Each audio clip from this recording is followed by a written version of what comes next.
আগামী নির্বাচন অত্যন্ত বড় পরীক্ষা বলে মন্তব্য করেছেন পররাষ্ট্র উপদেষ্টা তৌহিদ হোসেন। সকালে রংপুর জেলা প্রশাসকের কার্যালয়ে জেলার সরকারি কর্মকর্তাদের সাথে মতবিনিময় সভায় তিনি এই মন্তব্য করেন। সুষ্ঠু নির্বাচন উপহার দিতে অন্তর্বর্তী সরকারের প্রতিটি বিভাগ কাজ করছে এবং এর মাধ্যমে নতুন সরকার গঠন হবে বলেও জানান তিনি। জেলা প্রশাসক মোহাম্মদ এনামুল আহসান, পুলিশ সুপার মারুফাত হোসাইন ও রংপুর মেট্রোপলিটন পুলিশের উপ পুলিশ কমিশনার তোফায়েল আহমেদ সহ অন্যান্যরা সভায় উপস্থিত ছিলেন।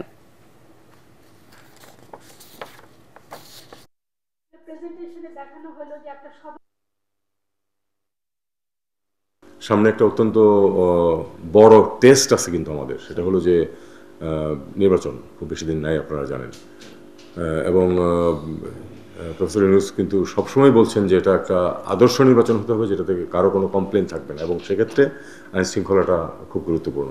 কারণ যেই ক্যান্ডিডেটের হারার সম্ভাবনা, তিনি কিন্তু সবসময় গণ্ডগোল সৃষ্টি করার চেষ্টা করতে পারেন, এটা মনে রাখতে হবে। সেটা মনে রেখেই আমি আশা করি যে যথেষ্ট ব্যবস্থা নেওয়া হবে।